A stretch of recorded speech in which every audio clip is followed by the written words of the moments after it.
बिस्मिल्लाहिर्रहमानिर्रहीम। अऊज़ु बिल्लाहि मिनश शैतानिर्रजीम। बिस्मिल्लाहिर्रहमानिर्रहीम। अल्हम्दुलिल्लाहि अहलिही वस्सलातु वस्सलामु अला अहलिहा। अम्मा बअदु फ़क़द क़ाल रसूलुल्लाहि सल्लल्लाहु अलैहि व आलिहि वसल्लम इन्नी तारिकुन फ़ीकुमुस सक़लैन किताबल्लाहि व इतरती अहल बैती। नाज़रीन मोहतरम, अस्सलामु अलैकुम या अली मदद। नाज़रीन मोहतरम, असांजी गुफ्तगू कुरान व अहल बैत में हली रही हुई ऐं अॼु बि इंशाअल्लाह कुरान व अहल बैत ते गुफ्तगू कंदासीं। ही कुरान जेको असांजे नबी हज़रत मुहम्मद मुस्तफ़ा सल्लल्लाहु अलैहि वसल्लम ते नाज़िल थियो, ही क़यामत ताईं हिकु अज़ीम मौजज़ो आहे। ही मौजज़ो नबी ते नाज़िल थियो जेको कुरान जी सूरत में आहे। मौजज़े लाइ इहा गुज़ारिश कयां त मौजज़ो या त नबी या इमाम खां सादिर थींदो आहे। जी मिसाल जे तौर ते हज़रत मूसा जे हथनि वारी असा जो वॾो नांग थी वञणु हिकु मौजज़ो आहे ऐं बाह जे वॾे आड़ाह में हज़रत इब्राहिम खे विझण सां बाह गुलज़ार थी वञे त इहो बि हिकु मौजज़ो आहे।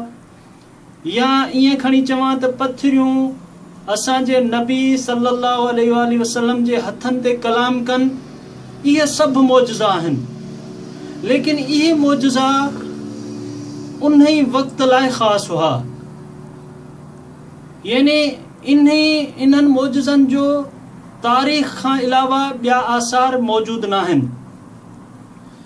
लेकिन ही जेको क़ुरान मौजज़ो आहे इहो क़यामत ताईं बाक़ी रहण वारो मौजज़ो आहे, जंहिं मां क़यामत ताईं अचण वारा इंसान हिदायत वठी सघनि था।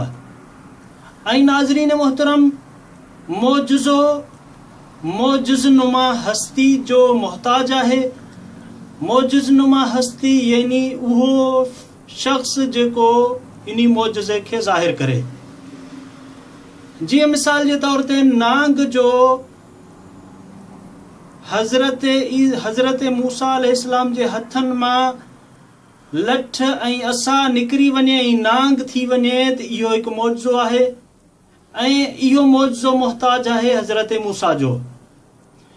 ऐं बाह जो गुलज़ार थियणु इहो मौजज़ो मोहताज आहे हज़रत इब्राहिम अलैहिस्सलाम जी जहिड़ी हस्ती जो। ऐं पथरियुनि जो हथनि ते कलाम करणु इहो असांजे नबी सल्लल्लाहु अलैहि वसल्लम जे हथनि जो मोहताज आहे। त अज़ीज़ान मोहतरम, नाज़रीन गिरामी, ही मौजज़ात जेके बि हुया इहे सभु मौजज़ा उन्ही वक़्त जे लाइ हुया। इन्हनि जा आसार अॼु मौजूद न आहिनि। लिहाज़ा ही जेको क़ुरान मौजज़ो आहे इहो क़यामत ताईं बाक़ी रहण वारो मौजज़ो आहे। इहो क़यामत ताईं मौजज़ो जारी रहंदो। इन्ही मौजज़े लाइ बि ज़रूरी आहे त क़यामत ताईं वारिसाने क़ुरान मंझां मौजज़नुमा हस्तियूं हुजनि। पर जेके जनाब रसूल ख़ुदा मौजज़नुमा हस्तियूं ॿुधाए विया आहिनि, यानी इन्नी तारिकुन फ़ीकुमुस सक़लैन किताबल्लाहि व इतरती, किताब बि ॾेई वियो आहे, इहो मौजज़े सां गॾु अहल बैत जहिड़ा मौजज़नुमा हस्तियूं बि ॾेई विया आहिनि। त इन्ही वारिसाने क़ुरान मंझां बि ज़रूरी आहे त क़यामत ताईं हिकिड़ो फ़र्द बाक़ी हुजे जेको मौजज़नुमा हस्ती जी सूरत में जेको मौजूद आहे ऐं जंहिंजे करे ही मौजज़ो क़ुरान बाक़ी आहे ऐं इन्ही क़ुरान मंझां ऐं उन्ही अहल बैत जे फ़र्दनि मंझां जंहिंजे करे असां हिदायत वठी सघूं था। वस्सलामु अलैकुम व रहमतुल्लाहि व बरकातुहू।